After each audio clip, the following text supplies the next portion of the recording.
मेरठ है ये, मेरठ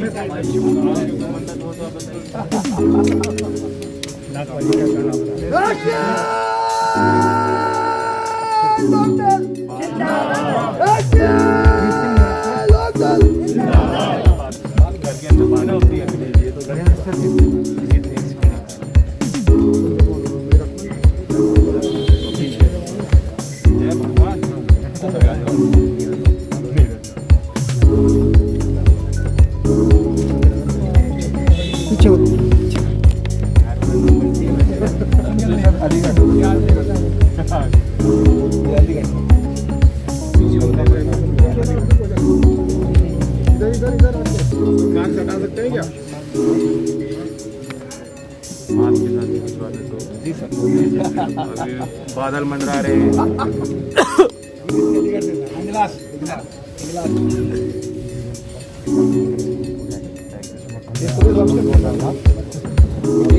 ये हमारा दिल्ली विश्वविद्यालय का दिन है।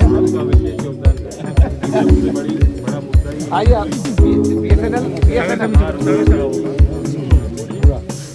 सर, आइए। और ये बीएसएनएल के राष्ट्रीय महासचिव है सर, बड़ा डिपार्टमेंट है हमारा। पीएनबी वाले, स्टेट बैंक वाले सभी लोग हैं ना। बीएसएनएल का ब्रांड खराब कर दिया। ये सर मुजफ्फरनगर में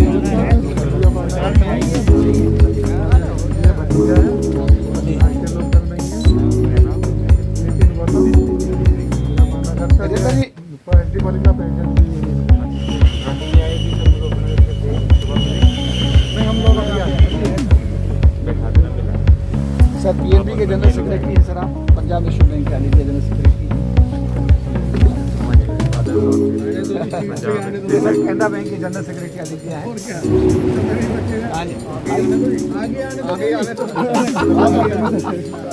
आइए गजेंद्र जी, गजेंद्र जी आइए सर।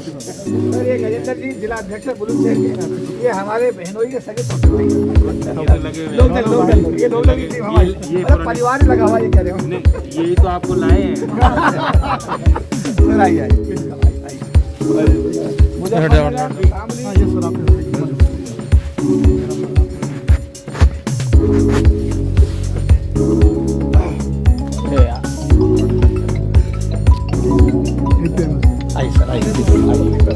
आइए, थोड़ा गैप दे दीजिए सर। आइए पीछे हो जाएंगे हम सब। एक कुर्सी और देना भाई, एक कुर्सी और जी। थोड़ा सा गैप देते हैं, थोड़ा सा गैप, हल्का सा गैप। पीछे हो जाएंगे और पीछे जाएंगे सब लोग, आगे आ जाए थोड़ा सा।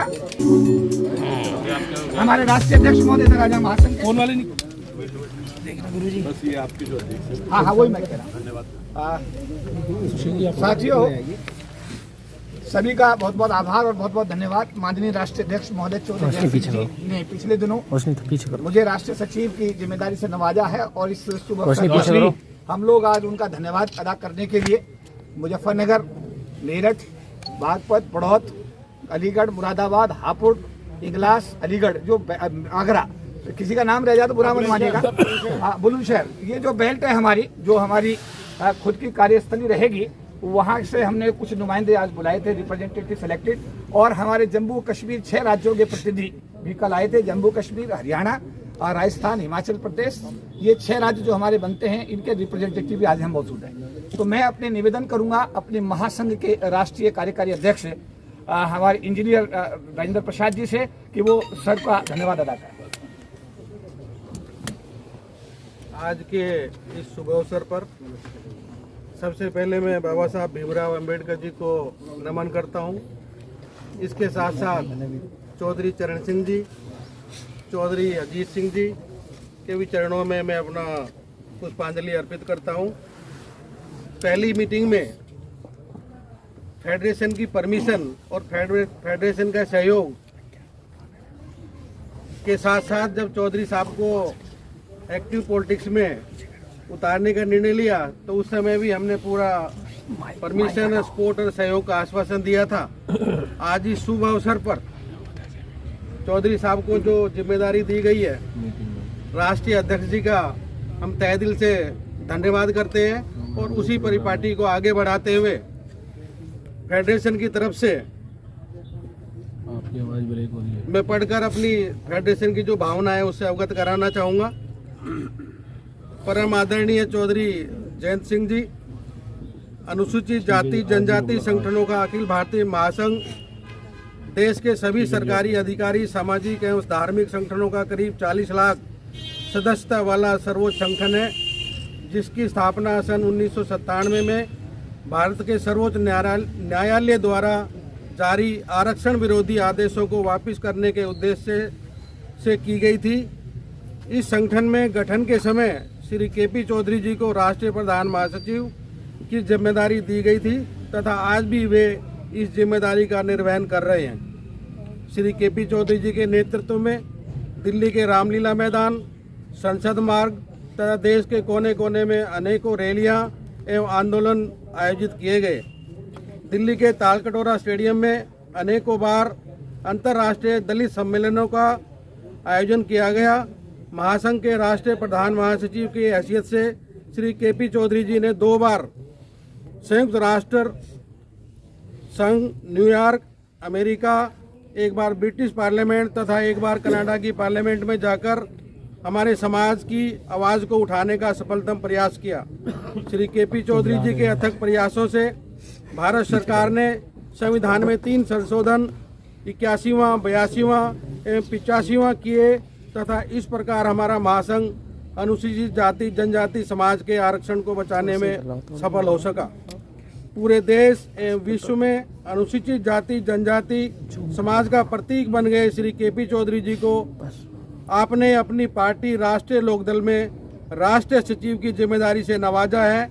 इसके लिए हम देश के करोड़ों करोड़ अनुसूचित जाति जनजाति समाज के लोगों की तरफ से आपका आभार एवं धन्यवाद व्यक्त करते हैं। हमें आशा ही नहीं अपितु पूर्ण विश्वास है कि आने वाले समय में आपके नेतृत्व में भारत के सबसे बड़े प्रांत उत्तर प्रदेश में गठबंधन की सरकार बनेगी तथा हमारे समाज के हितों को साधने का काम करेगी। हम अपने अनुसूचित जाति जनजाति समाज के सभी भाइयों बहनों की तरफ से आपको विश्वास दिलाते हैं कि हमारे समाज का भरपूर समर्थन एवं सहयोग आपके साथ है। एक बार पुनः हमारी समाज की शान, जान एवं आवाज़ के प्रतीक बने श्री केपी चौधरी जी को आपने अपनी पार्टी में राष्ट्रीय सचिव के रूप में जिम्मेदारी देकर जो हमारे समाज का सम्मान बढ़ाया है, उसके लिए हम आपका कोटि कोटि धन्यवाद करते हैं। आभार एवं धन्यवाद के साथ ये मैं आपको हैंडओवर करता हूँ।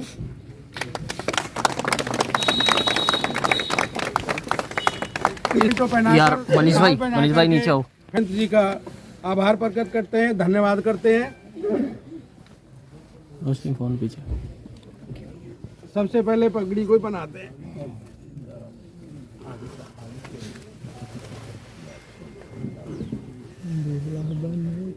संतोष अंदर नीचे करो। तो आपने पौधा लगाना है लोकदल का। सर आपके नेतृत्व में सरकार बनानी है।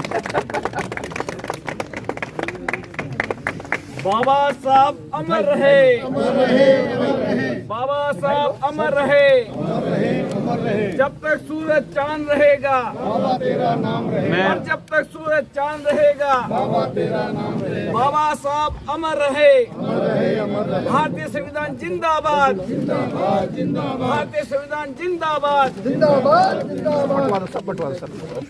मैं उपस्थित महासंघ के अध्यक्ष और सभी केपी चौधरी के लोगों का स्वागत करता हूं। केपी चौधरी जी के संगठनात्मक क्षमताओं को पहचानते हुए राष्ट्रीय लोकदल ने उनको विशेष जिम्मेदारी दी है और सिर्फ उत्तर प्रदेश में नहीं, राष्ट्रीय स्तर पर इनसे उम्मीद की जाएगी कि ये हमारे संगठन को चुस्त दुरुस्त करेंगे। ऐसे वक्त पर जब एक देश ने व्यापक किसान आंदोलन देखा, जिसके साथ मजदूर वर्ग भी कंधे से कंधा लगाकर लगातार उस संगठन को, उस आंदोलन को कायम रखने में जिसने बड़ा योगदान दिया, आज ये हमारी जीत देश के आगे दर्ज हुई है और हमारा मनोबल और भी ऊंचा हुआ है। और इसी तरीके से हमें संगठित होकर, एकता बनाकर नागरिक के अधिकार के लिए लड़ना होगा, संवैधानिक मूल्यों को सुरक्षित रखने के लिए लड़ना होगा। जिस संविधान ने हमारे देश की सामाजिक व्यवस्था के कारण चल रही सदियों से शोषणकारी रीतियों से आम जन को बचाने के लिए, ताकि एक एससी वर्ग में गरीब परिवार में पल रहा व्यक्ति उसे भी सामान्य अधिकार, नागरिक की हर वो आज़ादी मिल पाए। उस संविधान को बचाए रखने के लिए खास तौर से आवश्यकता है कि एससी वर्ग को संगठित किया जाए और इसलिए इनको राष्ट्रीय पदाधिकारी बनाया गया है, राष्ट्रीय सचिव। मुझे उम्मीद है कि ये इससे और ज़्यादा काम करेंगे, जितना उम्मीद और विश्वास राष्ट्रीय लोकदल का कार्यकर्ता इनसे करता है। धन्यवाद और मुंह मीठा करें अध्यक्ष जी। सर थोड़ा मास्क तो हटा लें। मास्क पहनना पड़ेगा। एक बार हटा एक बार मैं हटाऊंगा तो उसकी बड़ी पार्टी खतरनाक बन जाएगी।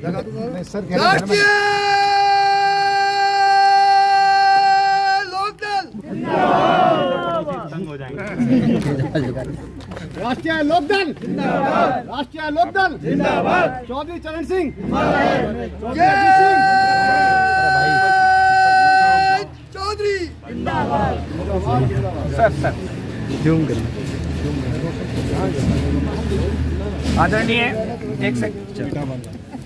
आदरणीय राष्ट्रीय लोकदल के हमारे माननीय राष्ट्रीय अध्यक्ष चौधरी जैन सिंह जी, हमारे राष्ट्रीय लोकदल के राष्ट्रीय प्रवक्ता चौधरी हमारे मोहम्मद इस्लाम साहब, हमारे एससी मोर्चे के राष्ट्रीय अध्यक्ष मिस्टर प्रशांत कनौजिया जी, और आज की इस धन्यवाद सभा में जो भी हमारे मेरठ से, मुजफ्फरनगर से, शामली से, खतौली से, कैराना से, हमारे अलीगढ़ से, हापुड़ से, मुरादाबाद से, हमारे इंगलास से, आगरा से, मतलब किसी का रह जाए तो बुरा मत मानिएगा, जो भी साथी दो साथी बुलाए गए थे, ज्यादा बड़ा कार्यक्रम नहीं था। और हमारे 6 राज्य जो जम्मू कश्मीर, हिमाचल प्रदेश, हरियाणा, राजस्थान और दिल्ली के जो हमारे साथी आज यहाँ पर उपस्थित हुए हैं, आप सभी का मैं राष्ट्रीय लोकदल के राष्ट्रीय सचिव की हैसियत से आपका आभार और धन्यवाद व्यक्त करता हूँ। मैं अपने राष्ट्रीय अध्यक्ष महोदय चौधरी जैन सिंह जी का जो उन्होंने जिम्मेदारी राष्ट्रीय सचिव की मुझे दी है, मैं उस पर खरा उतरने की हर संभव कोशिश करूंगा।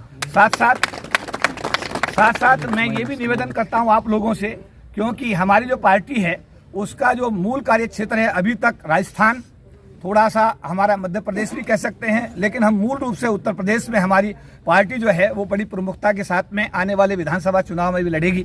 लेकिन पहले 2022 के विधानसभा चुनाव को आप लोगों का समर्थन सहयोग से जीतना है, आपको सबको सहयोग देना है, आपको पहले उत्तर प्रदेश में काम करना है।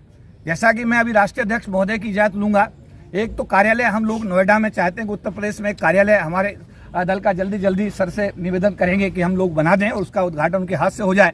और साथ साथ अभी मैं चाहता हूं कि उनके आदेश से उत्तर प्रदेश के अंदर लखनऊ का जो हमारा रविंद्रालय है, आप सब लोगों को पूरे उत्तर प्रदेश के हर जिले से बुला करके कार्यकर्ता सम्मेलन, एससी का खाली एससी एसटी की बात मैं कर रहा हूं, आप सबका एक सम्मेलन वहां किया जाए। तो सर की इजाजत लेने के बाद में उसको हम कोशिश करेंगे कि बहुत जल्दी चुनाव की अधिसूचना से पहले ही हम उसको, और आप लोगों को मैं निवेदन करूंगा कि जिस तरीके से दूसरे पार्टियों ने पन्ना प्रमुख भी बनाए हुए हैं, हम सब लोग भी चाहेंगे कि अपने संगठन की को बॉटम तक लेके जाए। हालांकि सर ने बहुजन उदय अभियान के तहत हमारे एससी समाज के लोगों को उत्तर प्रदेश में जिम्मेदारी देने का ऐतिहासिक कार्य किया जो आज तक किसी पार्टी ने नहीं किया है। तो मैं ये उम्मीद करूंगा सर के नेतृत्व में, सर के मार्गदर्शन में राष्ट्रीय लोकदल अर्थात गठबंधन की सरकार आप सबके सहयोग से, आशीर्वाद से बनेगी और आने वाले समय में हमारे जो अनुसूचित जाति समाज के लोगों के साथ, जनजाति समाज के लोगों के साथ जो जायजती हुई, जैसा मैंने अभी आगरा की रैली में भी कहा था कि हमारे सर उस समय जो हमारी बेटी हाथरस की, हमारी बेटी के साथ रेप हुआ, उसकी हत्या हुई, उसको जला दिया गया, तो सर उसको न्याय दिलाने के लिए हाथरस की भूमि पर आपने सबने देखा कि आंदोलन कर रहे थे, पुलिस के डंडे खा रहे थे। ऐसा कोई राष्ट्रीय अध्यक्ष मैंने किसी पार्टी का नहीं देखा जिसने हमारे समाज की बेटी को न्याय दिलाने के लिए इतना बड़ा मतलब त्याग किया हो। तो मैं चाहूंगा कि आप सब लोग तन मन धन से इस हमारी पार्टी को सहयोग करें। विशेष रूप से मैं एससी समाज के लोगों को कहना चाहता हूं कि कई बार डाइवर्जन की बातें जब होती हैं और ए और बी टीम की बात होती है, तो मेरा यही कहना है कि आपको एक बहुजनों की सरकार यानी गठबंधन की सरकार बनानी है, आपको राष्ट्रीय लोकदल गठबंधन की सरकार बनानी है और आपको उत्तर प्रदेश में विशेष रूप से आने वाले 3 महीने में दिन रात काम करना। एक बार पुनः मैं राष्ट्रीय अध्यक्ष महोदय का, जो उन्होंने मुझे जिम्मेदारी से नवाजा है, मैं उनका बहुत बहुत धन्यवाद करता हूं और मेरी कोशिश होगी कि आने वाले समय में उनका आदेश लेकर के जितना भी पार्टी को हम मजबूत कर सकते हैं, पहले उत्तर प्रदेश में, उसके बाद पूरे देश के कोने कोने में पार्टी को मजबूत करने का काम करेंगे। सभी का आभार और धन्यवाद। जिम्मेदारी के लिए धन्यवाद नहीं होता तो निभानी पड़ती है। Thank you sir, thank you sir. क्या हाल है? हो गया। 40 करोड़ को पार करेंगे। बहुत लोग बुलाए आपने, अच्छा, और आग्रह किया और ये आपकी बात मान गए, आ गए। और यहाँ व्यवस्थाओं की कुछ कमी होगी क्योंकि हम लोग तैयार नहीं थे। नहीं सर, कोई बात नहीं। तो ऐसा है कि आप सब लोगों को जो मैंने कहा है, मिलिंदर गौतम साहब जी सर, आप इसके हेड हैं पूरा, ठीक है। और आगे आने वाले समय में पार्टी की जो गतिविधियां हैं, जो हमारा घोषणा पत्र है, सारी जो चीजें हैं, सुनी बात आप सारी हमारे अध्यक्ष महोदय भी आए हुए हैं, बलविंदर सिंह जी सरदार उन्हें आप अगर ये सम्मान दे तो बढ़िया रहेगा सर। बिल्कुल। क्या कुछ कहेंगे केपी चौधरी जी इसमें जुड़े हैं, क्या उम्मीद है और कहां तक की पार्टी जाएगी? देखिए, SC/ST वेलफेयर एसोसिएशन के महासंघ, राष्ट्रीय महासंघ के पदाधिकारी रहे हैं केपी चौधरी जी, और मैं काफ़ी समय से इनको देख रहा हूँ। ये अपने एसोसिएशन के मेंबर्स के वेलफेयर के लिए भी काम कर रहे हैं, और उससे बड़ा दायरा ये है कि जो इश्यूज़ हैं उनको लेके चलना चाहते थे। तो जब इन्होंने संपर्क किया और वो पार्टी से जुड़ना चाहते थे, ख़ासतौर से हाथरस के प्रकरण के बाद इनका मेरा संपर्क बना, तो मैंने उस बात को अप्रिशिएट किया।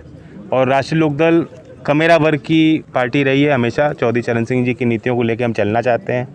आज जिस तरह की क्रांति गांव देहात में है, जो भावना आई है, जो चेतना जागी है, ये बहुत वर्षों बाद देखने को मिल रही है। और इसलिए हमें उम्मीद है कि ख़ास तौर से SC बैकवर्ड कम्युनिटीज़ जो भी खेती करते हैं, उनको संगठित करने का काम जो हम करना चाहते हैं, उसमें KP जी योगदान देंगे। उत्तर प्रदेश में कितनी सीटों से ये चुनाव लड़ेगी सर?